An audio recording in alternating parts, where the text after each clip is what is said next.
एक लड़की रहती है, जैसे एनुअल फंक्शन होता है, वार्षिक उत्सव वगैरह होता है, उसमें वो जा करके बिल्कुल जिसमें वो बुआ जी की रोल करती है। बुआ जी यानी कि एकांकी होता है, उस एकांकी में उसका रोल बुआ जी का होता है।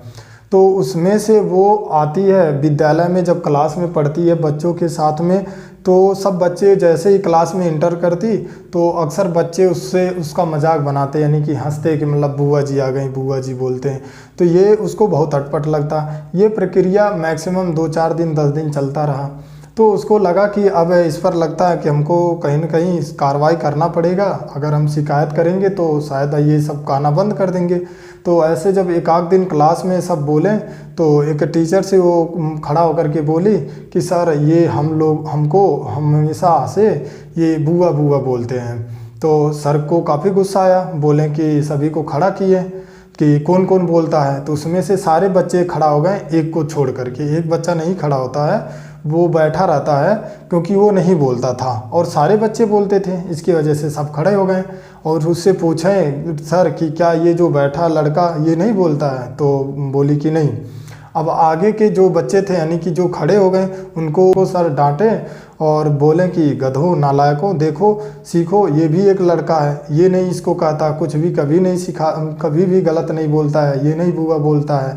तो सर बोले कि उस बच्चे को खड़ा किए कि तुम खड़े हो जाओ, देखो कितना अच्छा लड़का, कितना सिंसियर है। तो बोलते हैं, पूछें कि बताओ बेटा तुम क्यों नहीं बोलते हो, तुम आखिर ये शिक्षा तुम्हें कहाँ से मिली।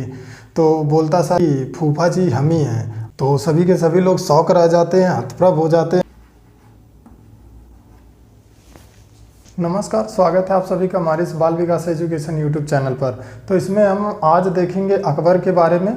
इसके पहले बाबर हो गया, हुमायूं कबर हो गया, अब ये अकबर का लेसन है। तो अकबर का हम पूरा हिस्ट्री देखेंगे इसमें, बिल्कुल ए से ए टू जेड।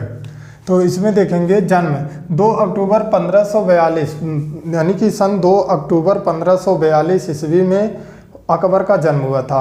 अब ये किस जगह पर हुआ था? बीरसाल पंजाब का जगह है। तो पंजाब के राजा बीरसाल के यहाँ अकबर का जन्म हुआ था। वहीं पर हुमायूं इसे अपनी पत्नी को छोड़ करके भाग गया था काबुल, वहीं उसी यानी कि बीरसाल के यहाँ पंजाब के राजा जहाँ पर अकबर का जन्म हुआ था। अब देखेंगे माता हमीदा बानो बेगम, हुमायूं की पत्नी हमीदा बानो बेगम, अकबर की मम्मी, अकबर की माता हमीदा बानो बेगम। धायमा महामनगा, यानी कि इसकी जो रियल मम्मी थी, यानी कि जो बिल्कुल जो जन्म देने वाली मम्मी थी, वो हमीदा बानो बेगम थी। धायमा महामनगा, धायमा उसे कहते हैं वो पालने वाली मम्मी होती हैं, जो पालने वाली माता होती हैं। जैसे देखेंगे पहले ज़माना में जब राजा हुआ करते थे तो उनकी जो पत्नी होती थी वो बच्चे का पूरा परवरिश नहीं करती थी, यानी कि उसको जो बिल्कुल तेल मालिश करना होता है, उसका देख रेख करना होता है, उसका कपड़ा चेंज करना होता है, ये इन सारी चीज़ों के लिए धायमा होती थी। अलग से उसके लिए एक पर्सनल दूसरी मदर रखी जाती थी, दूसरी माँ रखी जाती थी जो उसका केयर करती थी, देख रेख करती थी। तो धायमा मतलब यानी कि मम्मी के बाद दूसरी जो उसका देख रेख करती थी उसी को बोलते हैं धायमा। तो धायमा का नाम माहम अनगा था, यानी कि यही उसका पूरा यानी कि देख रेख सब कुछ उसी की निगरानी में अकबर का पालन पोषण हो रहा था। और देखेंगे हमीदा बानो बेगम, तो हमीदा बानो बेगम को मात्र दूध पिलाने से बस मतलब रहता और बाकी कुछ भी नहीं, सारी चीज़ें सब कुछ जिम्मेदारी धायमा माहम अनगा को था। आगे 1547 ईस्वी में हुमायूं के साथ रहने लगा, यानी कि देखेंगे 1547, तो ये जन्मा कब? 1542 में। 1547 में अपने यानी कि पिताजी हुमायूं के साथ में रहने लगा, यानी कि उसके पहले जब ये बिल्कुल थोड़ा सा ही बड़ा हो गया जैसे ही, उसके बाद से ये अपने पिताजी के साथ में हुमायूं के साथ में रहने लगा। हुमायूं के साथ यानी कि उस समय ये फिर वो काबुल चला गया। काबुल यानी कि अफगानिस्तान की राजधानी काबुल, जो इस समय काबुल राजधानी है, उस जगह ये चला गया। उसको वहाँ पहुँचा दिया गया अकबर को हुमायूं के पास। तो हुमायूं उसे अपने साथ में ले करके इसको युद्ध अभ्यास वगैरह प्रैक्टिस करना, उसको सिखाना शुरू कर दिया जहाँ पर। उसके बाद से 1555 ईस्वी में अकबर के जीवन का पहला युद्ध हुमायूं के साथ, यानी कि 1555 में जब ये दोबारा फिर से हुमायूं भारत पर दोबारा जब अटैक किया, यानी कि देखेंगे जब इसको शेरशाह सूरी ने भगा दिया था, तो उसके बाद से फिर से ये रिटर्न जब भारत पर आक्रमण किया, तो उस समय अकबर भी लड़ा था, यानी कि वह उसके जीवन का पहला युद्ध था। 1555 का युद्ध अकबर के जीवन का पहला युद्ध था। अब क्वेश्चन बनता किसके साथ लड़ा था, तो हुमायूं के साथ में लड़ा था। अब वो कहाँ से कहाँ का युद्ध था, यानी कि जब काबुल से वो बिल्कुल उसका जो निष्कासन हो गया था, फिर से दोबारा अटैक किया था जब भारत पर, तो उस समय हुमायूं के साथ में अकबर भी लड़ा था। उसके बाद से हुमायूं के साथ में लड़ा और जैसे ही एक युद्ध जीता, उसके बाद से तुरंत इसे उत्तराधिकारी नियुक्त कर दिया। उत्तराधिकारी मतलब होता है यानी कि जो राजा होता है उसके न रहने पर, उसकी अनुपस्थिति में उस समय उत्तराधिकारी को राजा बनाया जाता है। जैसे अभी प्रेजेंट टाइम में देखेंगे तो उप मुख्यमंत्री होते हैं, उप प्रधानमंत्री होते हैं, जैसे गृह मंत्री यानी कि होम मिनिस्टर जो होते हैं। अगर प्रधानमंत्री का किसी कारणवश देहावसान हो जाता, कुछ भी हो जाता है, तो ऐसा तो है नहीं कि तुरंत इलेक्शन हो जाएगा, तुरंत चुनाव हो जाएगा, दूसरा प्रधानमंत्री चुन लिया जाएगा। तो उनकी अनुपस्थिति में जो गृह मंत्री होगा यानी कि जो उप प्रधानमंत्री होगा, उसी को उस पद पर बिठा दिया जाएगा। उसी तरीके से सेम राष्ट्रपति, उपराष्ट्रपति को ही राष्ट्रपति की गद्दी दे दी जाएगी राष्ट्रपति की अनुपस्थिति में। तो उसी तरीके से राजा जैसे ही यानी कि एक्सपायर कर गए या फिर कोई कारणवश वो राजपाट नहीं चलाने लायक है, पूरा राजपाट नहीं संभाल सकते हैं, तो उस कंडीशन में उत्तराधिकारी को पूरा राजपाट दे दिया जाता है। तो यानी कि हुमायूं ये नियुक्त कर दिया कि हमारे ना रहने पर हुमायूं के स्थान पर यानी कि उत्तराधिकारी राजा यानी कि कौन बनेगा, अकबर बनेगा हुमायूं के ना रहने पर। तो उत्तराधिकारी का कंसेप्ट क्लियर हो गया। अब देखेंगे तो जैसे ही ये उत्तराधिकारी नियुक्त किया गया तो इसे पंजाब का सूबेदार बना दिया इसे, यानी कि जैसे ये उत्तराधिकारी नियुक्त किया अकबर को, तुरंत इसी को उसको सूबेदार बना दिया। सूबेदार मतलब ऐसे देखेंगे तो उस समय में थोड़ा थोड़ा प्रॉपर्टी का, थोड़ा थोड़ा जगहों का एक देख रेख करने के लिए सूबेदार रखा जाता था, तो उसको सूबेदार बना दिया। सूबेदार इस तात्पर्य से बनाता है ताकि ये जाएगा रहेगा तो ये पूरा अपना एक छोटे रूप में यानी कि बिल्कुल जीरो लेवल से ये फिर से शुरू करेगा, देख रेख करके ये सीखेगा कि यानी कि राजपाट चलाने के लिए हमें कितना डाउन टू अर्थ होकर के सोचना होता है, करना होता है, किस तरीके से हमें राजपाट चलाना होता है, तो इसको थोड़ा सा जानकारी मिलेगा। इसके लिए इसको सूबेदार बना देता है। ठीक, आगे फिर देखेंगे तो 1556 ईस्वी में हुमायूं की मृत्यु के बाद यानी कि जैसे 1556 में ये देखेंगे तो 1555 में इसको उत्तराधिकारी नियुक्त कर दिया जाता है। उसके बाद से इसको पंजाब का सूबेदार बना दिया जाता है। फिर उसके बाद से 1556 में, एक साल बाद में, हुमायूं के मृत्यु के बाद 17 दिन बाद अबुल ने राज्याभिषेक करवा दिया। तो 17 दिन बाद यानी कि जैसे ही हुमायूं का यानी कि देहावसान हुआ, मृत्यु हुई, उसके 17 दिन बाद अब्दुल रहीम ने इसका राज्याभिषेक करवा दिया। राज्याभिषेक मतलब यानी कि राज्य का अभिषेक, यानी कि अब राजपाट का पूरा देख रेख यानी कि राजा अब अकबर होगा।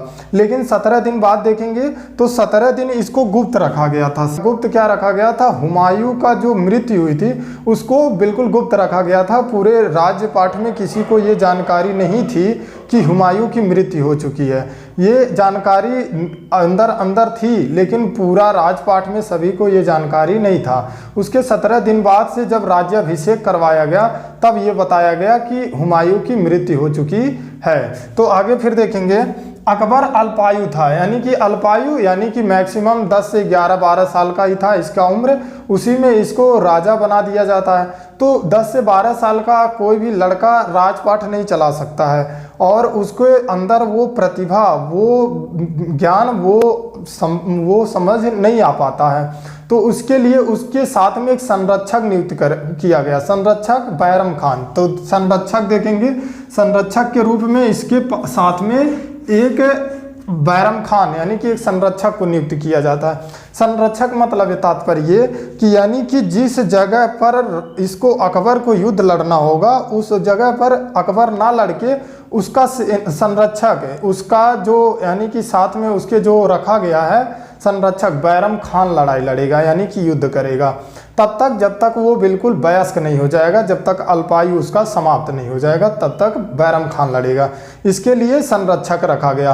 तो संरक्षक देखेंगे तो संरक्षक के अंदर में यानी कि संरक्षक के साथ साथ में अकबर का पूरा राजपाट काफ़ी फलता फूलता है, काफ़ी विकास करता है, अच्छा खासा चलता, बहुत बढ़िया से बैरम खान इसको संभाल करके रखता है, बढ़िया से चलाता है। फिर आगे देखेंगे हेमू, इसी बीच में जैसे इसको राज्याभिषेक करवा दिया जाता है, संरक्षक बनता है बैरम खान। हेमू यानी कि ये सेनापति होता है, आगरा और दिल्ली दोनों जगह पर ये अधिकार कर लेता है, दोनों जगह को कब्जा कर लेता है। उसके बाद से देखेंगे मुगल सेनापति तरवी बेग, उसी समय मुगल यानी सेनापति यानी कि अकबर के ही वंश का ये सेनापति होता है तरवी बेग। ये बैरम खान को बिल्कुल भारत छोड़ करके दिल्ली छोड़ करके जाने का आदेश देता है कि मतलब वो सलाह देता है कि आप यहाँ से चले जाइए, अन्यथा फिर आपका बहुत ही बुरा हश्र होगा। ये कहते हुए उसके बैरम खान को ये एक एडवाइजरी जारी करता है। बैरम खान इसका बहुत ही बदतर मौत इसको देता है, यानी कि सेनापति तरवी बेग को बहुत बदतर मौत मारता है। उसके बाद से फिर देखेंगे फिर से ये आगरा और दिल्ली फिर से छीन लेता है। उसके बाद से 1560 में अकबर ने बैरम खान को पराजित किया। अब देखेंगे तो अकबर और बैरम खान के बीच में ही युद्ध हो जाता है, लड़ाई हो जाती है। लड़ाई क्यों हो जाती है देखेंगे, किसी भी पद का देखेंगे तो हमेशा जो जिस पद पर बैठा होता उस पद का उसको डर सताता है। डर क्यों सताता है तो देखेंगे हमेशा जैसे अगर एक कोई भी हो वो जिस पद पर बैठा होता उसको उस कुर्सी से उस जगह से उस स्थान से काफ़ी लगाव हो जाता है। लगाव क्यों हो जाता है, क्योंकि उसको उस जगह के वजह से ही उसको वैल्यू मिलती है, समाज में उसका रिस्पेक्ट रहता है। अकबर का रिस्पेक्ट तभी होगा जब वो राजा रहेगा, अगर राजा नहीं हो तो राजा कितना कोई उसका सम्मान नहीं करेगा। तो उस हर एक को अपने पद का अपने स्थान का लोगों को लगाव होता, उसी तरीके से अकबर को भी था। तो अकबर को लग रहा था कि धीरे धीरे जिस तरीके से बैरम खान अपना आधिपत्य जमा रहा, जिस तरीके से संरक्षक होते हुए जिस तरीके से हमारे पूरे राज्य का हमारे पूरे समाज का देख रेख कर रहा, तो आने वाले समय में हो न सके कि यही राजा बन जाए। तो इसके बीच में और 2-3 मैटर हो जाता देखेंगे। तो जैसे देखेंगे तो ये बैरम खान क्या था, बैरम खान शिया था और जो दिल्ली की जनता थी वो सुन्नी थी। अब देखेंगे मुसलमानों में 2 तरीके के मुसलमान होते हैं, एक शिया और एक सुन्नी। शिया वाले सुन्नी वाले मुसलमान को मुसलमान नहीं मानते हैं और सुन्नी वाले शिया वाले मुसलमान को मुसलमान नहीं मानते हैं। इसके वजह से इन दोनों में काफ़ी मतभेद होता है, काफ़ी भेदभाव होता है। ऐसा ही दोनों का मानना है कि जो अगर शिया है तो वो मुसलमान नहीं है सुन्नी के लिए, अगर सुन्नी है तो वो मुसलमान नहीं है शिया के लिए, ऐसा। तो जो बैरम खान था ये शिया था और उसके बाद से जो दिल्ली की अधिकांश जो जनता थी वो सब सुन्नी थी। तो बैरम खान शिया होने की वजह से ये एक इसके लिए भी या इसके साथ जिस तरीके से व्यवहार होता है ये नाइंसाफ़ी समझे या जो भी समझे। तो उसके बाद से अकबर और इससे बैरम खान से युद्ध हो जाता, युद्ध में बैरम खान पराजित हो जाता है। उसके बाद से फिर अकबर इसके सामने 2 ऑप्शन रखता, 2 ऑप्शन यानी कि या तो ये किसी स्थान का किसी एक लिमिट जगह का छोटे जगह का किसी जगह पर जा कर के ये सूबेदार बन जाए। सूबेदार बनने का तात्पर्य कि वहाँ पर ये जा कर के अपना बिल्कुल पालन पोषण करे, अपना पेट भरे, बस यही इतना। उसके बाद से और दूसरा अगर ये नहीं ऑप्शन अगर अपना रहा तो दूसरा ऑप्शन ये है कि वो हज पर चला जाए, हज यात्रा पर चला जाए। जैसे देखेंगे हिंदुओं में लोग वो कांवड़ यात्रा पर जाते हैं कांवड़ लेकर के, उसी तरीके से ये लोग हज पर जाते थे, मुसलमान जो होते थे तो वो यानी कि हज पर चला जाए। तो ये जो बैरम खान था, बैरम खान हज यात्रा अपनाता है, यानी कि हम अल्लाह के बिल्कुल उनके लिए अपना पूरा जीवन न्यौछावर करना चाहता है और अल्लाह के लिए पूरा अपना सर्वस्व लगाना चाहता है। तो ये, लेकिन ऐसा नहीं है कि अगर कोई बिल्कुल इतना सारा युद्ध लड़ा हो और इतना सारा दुश्मन बना लिया हो और ऐसे हज यात्रा में निकल जाए, यानी कि कांवड़ लेकर निकल जाए या फिर बिल्कुल प्रेम से और रास्ते में जाना शुरू कर दे, ना जी अब हम बहुत सीधे हो गए, अब हम युद्ध नहीं करते, लड़ाई नहीं करते।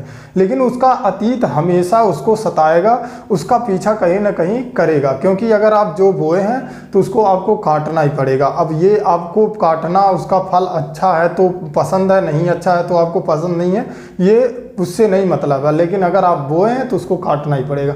तो उसी तरीके से इसको भी जो जितना दुश्मन बना लिया रहता है तो इसको भी, इसके भी कई दुश्मन हो जाते हैं। लेकिन फिर भी देखेंगे तो अकबर ये भी नहीं सोचता है कि मान लीजिए इसको कोई संरक्षण दिया जाए, थोड़ा सुरक्षा दिया जाए, ये भी नहीं, सीधा अकेले छोड़ देता।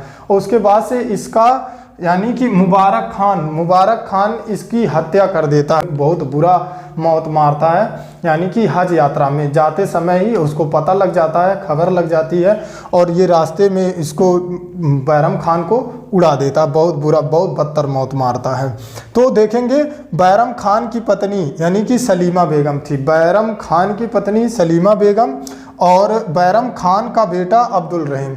तो जब देखेंगे पहले के समय में क्या हुआ करता था, तो पहले के समय में अक्सर कोई जो बड़ा होता था यानी कि सेनापति हो या कोई राजा हो, अगर उसकी पति का देहावसान हो गया, मृत्यु हो गई, तो उस समय में क्या होता था कि राजा उसकी पत्नी को अपने साथ लेते आते थे और उससे शादी कर लेते थे। शादी क्यों कर लेते थे? शादी करने से उसको वो सम्मान मिलने लग जाएगा जो उस राजा के साथ मिलता था, उसको वो सम्मान मिलने लग जाएगा और उसको वो सुविधा मिलेगा जो एक रानी को मिलता है। अब उसके बाद भी ये भी नहीं कोई क्लियर है कि कोई ज़रूरी नहीं है कि उसके साथ वो संबंध बनाए रहे, रिलेशन में रहे, ये कोई ज़रूरी नहीं। लेकिन उस समय में अगर वो उस जगह, उस स्थान का दर्जा दे दिया, यानी महारानी का दर्जा दे दिया, तो उन महारानियों के लिए जीवन यापन करना काफ़ी आसान हो जाता। अन्यथा अगर इनको एक नॉर्मली समाज में छोड़ दिया जाता तो इनको दर दर का ठोकर खाना पड़ता, इनको भी कोई किडनैप कर लेता, बहुत ही बुरी स्थिति आ सकती थी। तो यहाँ तक। अब अगला हम देख लेते हैं, आगे का देखते हैं फिर।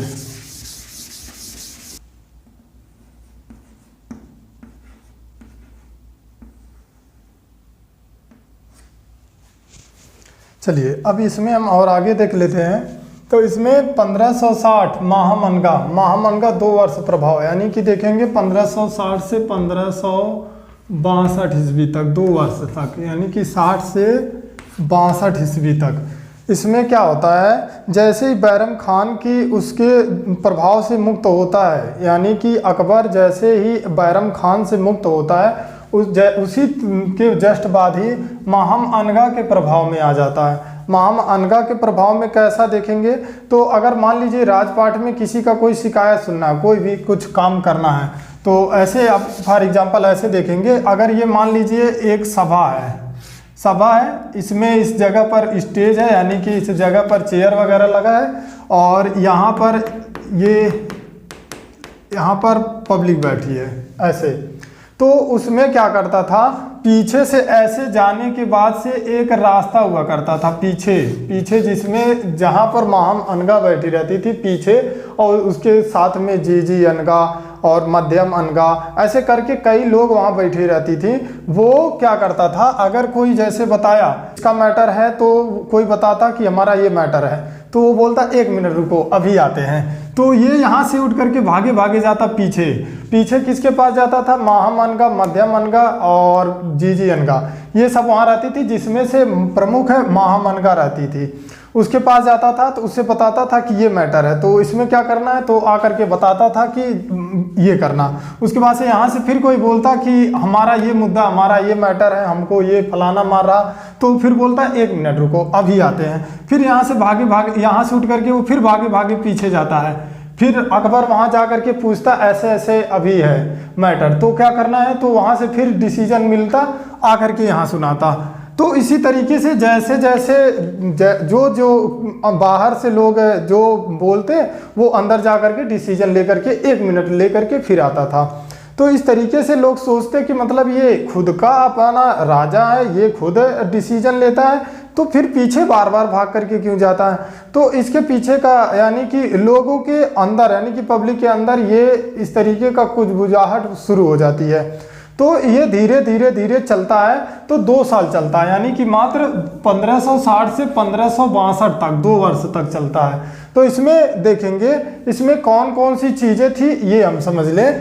पेटीकोट शासन, यानी कि ये जो 2 वर्ष था इसी को पेटीकोट का शासन कहा गया।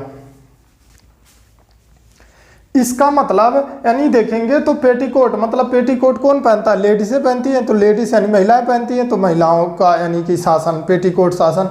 तो देखेंगे इतिहासकार एक तरीके से इसको एक बढ़िया सा नाम देना चाहते हैं कि एक अच्छा जो बिल्कुल समाज के लिए सूटेबल हो।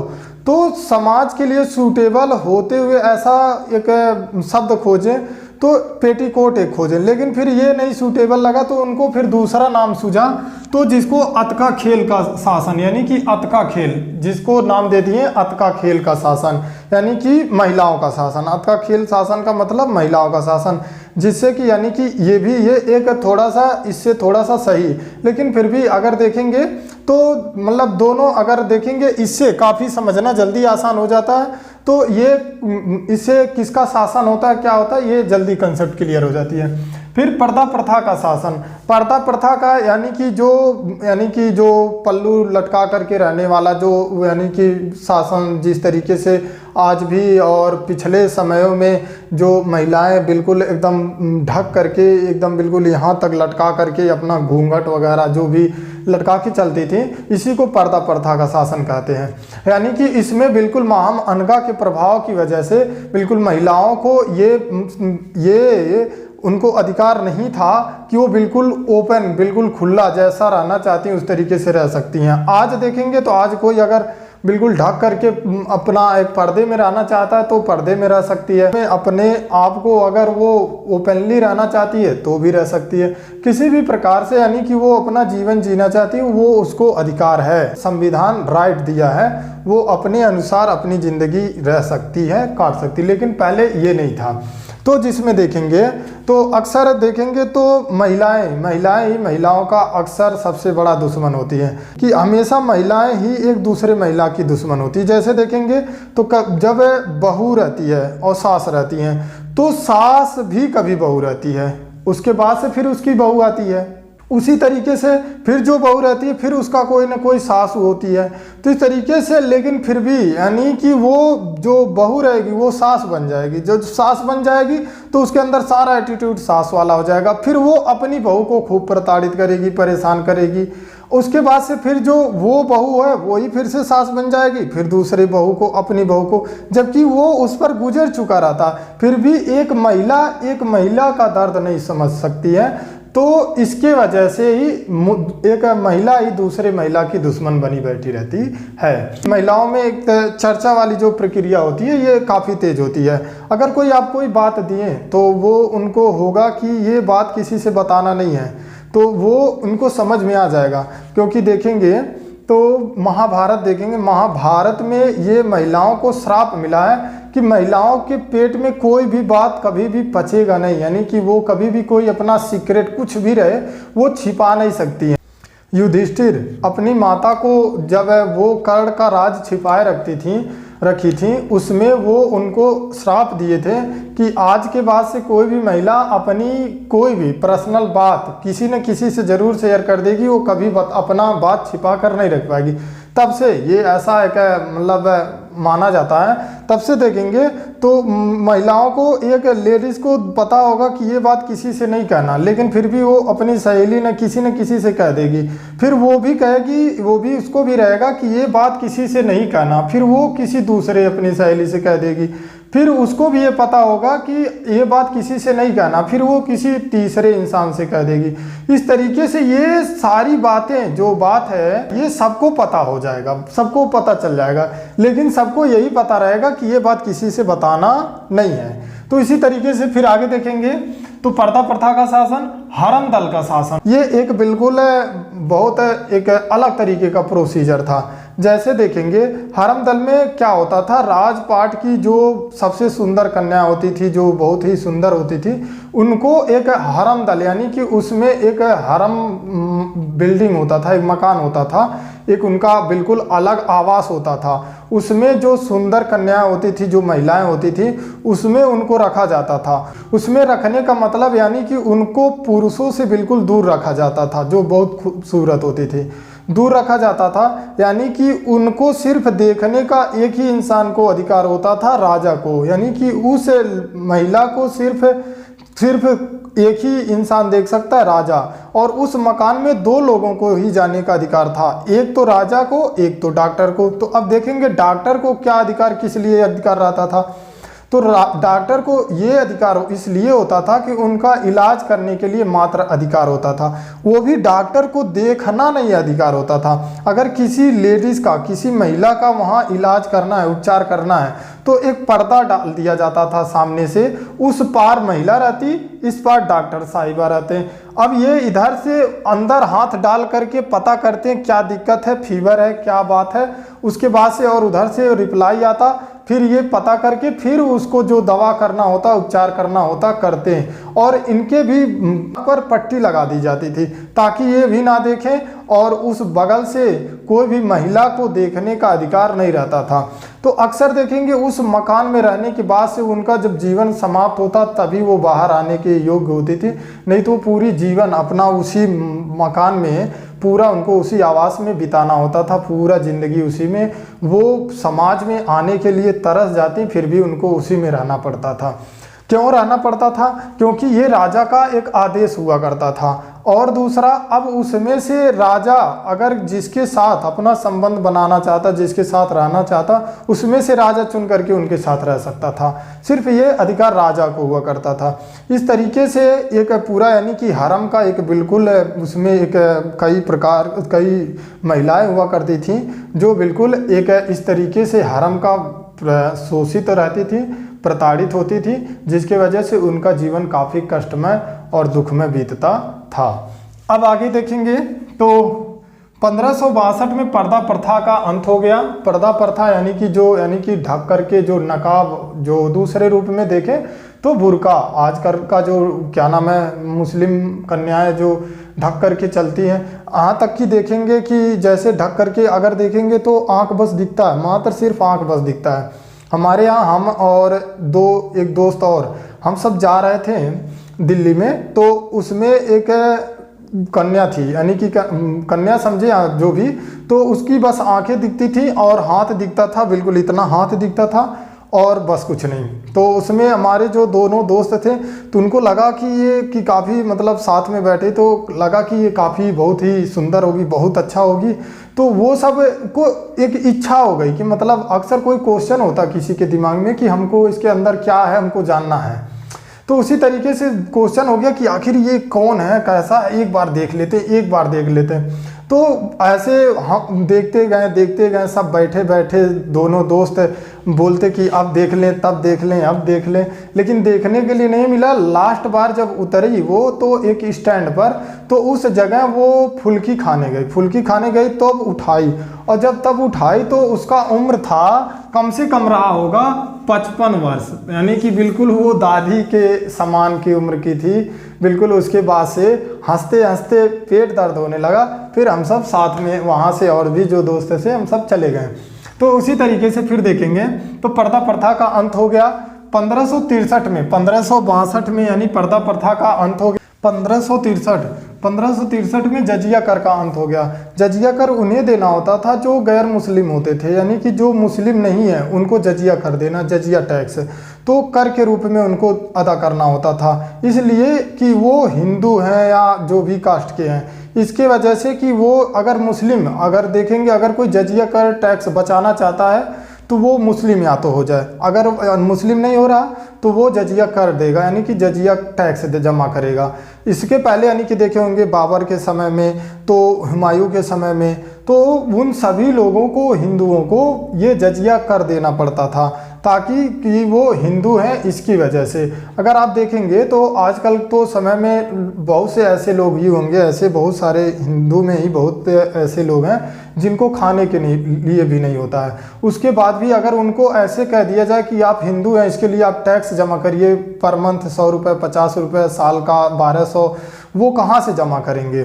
उसके उस समय में उसके बाद भी अगर देखेंगे तो इतना बिल्कुल इतनी संख्या में हिंदू भारत में रहते हुए भी लोग अगर कन्वर्ट नहीं हुए यानी कि मुस्लिम नहीं बने, तो ये हिंदुओं का एक बहुत बड़ा पॉइंट है, बहुत बड़ा एक मुद्दा। नहीं तो आज हम सब बिल्कुल मुस्लिम होते, यहाँ तक दाढ़ी लटका के बिल्कुल आराम से मूंछ उड़ा करके और घूमते फिरते। अगर हमारे जो परदादा हुआ करते थे वो मुसलमान हो जाते तो क्यों? क्योंकि अगर वो जो रहते वो हमको तो स्वीकार होता, क्योंकि उन्हीं का हम वंशज हैं। हम तो ऐसा है कि नहीं कि जो सुधार लेंगे। जो लोग मुस्लिम में कन्वर्ट हो गए, कहाँ वो आज हिंदू बन जा रहे हैं। तो इसकी वजह से हम जो हिंदू थे यानी कि जो हमारे पूर्वज थे उनका देखेंगे तो काफ़ी ये योगदान रहा, काफ़ी उनका संघर्ष रहा। लेकिन इस जजिया कर को यानी कि 1563 में ये अकबर इसको हटा देता है, समाप्त कर देता है। फिर देखेंगे 1571 में फतेहपुर सीकरी शहर का स्थापना करता। फतेहपुर सीकरी शहर यानी कि एकदम एक विकसित शहर, एकदम बिल्कुल डेवलप, जैसे मोदी जी 100 स्मार्ट सिटी की बात करते हैं उसी तरीके से ये फतेहपुर सीकरी का स्थापना करता। खूब बढ़िया सा, खूब सुंदर, बिल्कुल एक उसको शहर में कन्वर्ट करता है। उसके अंदर 1575 में इबादत खाना की स्थापना किया। किस जगह में किया? फतेहपुर सीकरी में ही, जो यानी कि यहाँ पर ये जो शहर स्थापना करवाया उसी जगह पर 1575 में इबादत खाना की। इबादत खाना मतलब क्या होता है कि इसमें सभी धर्मों के लोगों को जाने का अलाउ होता था। सभी धर्म के लोग वहाँ जाते थे और वहाँ बैठ कर के धार्मिक चीज़ों पर बात करते थे, यानी कि हिंदू, मुस्लिम, सिख, जैन, बौद्ध, पारसी सभी लोग इकट्ठा होकर के अपने अपने धर्म पर बात करते थे। और बात करने इसका तात्पर्य ये था बनवाने का, ताकि यहाँ लोग आएंगे तो अपने धर्म पर बात करेंगे। लेकिन ये चला नहीं, उल्टे क्या हुआ कि बात होते होते तो उसमें लड़ाई हो जाती थी, मारपीट हो जाता था। तो ये बहुत दिन तक सक्सेस नहीं रहा, फिर इसको बंद करवाना पड़ा, बंद कर दिया। फिर देखेंगे 1578 अमीर उल मोमिन, यानी कि ये उसके बाद से 1578 में ये अमीर उल मोमिन का उपाधि धारण करता है, जो खलीफा धारण करते हैं। उसके बाद से 1579 में मजहर, यानी कि मजहर ये अपना मजहर बन जाता है, यानी कि जो बोलता है कि कुरान पर नहीं, यानी कि कुरान पर मजहर मतलब यानी कि मजहब जैसे ऐसे समझें। ये अलग अलग संस्था सेट कर देता है, यानी कि फिर से इसको चलाना शुरू करता है इबादत खाना को। तो उसमें क्या करता है कि हिंदुओं का जो मुद्दा होगा वो उसमें हिंदुओं के जो गुरु होंगे उसका वो सुनवाई करेंगे, उसका देखरेख करेंगे। वो जाकर के जो गुरु होंगे वो जाकर के अकबर से बोलेंगे। उसी तरीके से जो मुस्लिम होते हैं, मुस्लिम को से जो कोई कुरान पर चर्चा करेगा, कोई बात करेगा, तो वो मुस्लिम जो खलीफा होगा वो जाकर के अकबर से बोलेगा। तो ये इस तरीके से यानी कि अकबर के पास वही लोग जाएंगे जो लोगों का यानी कि बात सुनते हैं और उनसे वो बात करते हैं, तो वो लोग जा कर के अकबर से बोलेंगे। तो यानी कि मजहर शुरू किया। फिर उसमें ये भी और ये बात था कि मुस्लिमों को अक्सर मुसलमानों के ये नहीं पसंद होता कि कोई मतलब कुरान पर उंगली उठाए, किसी प्रकार का उस पर टोका टिप्पणी करे।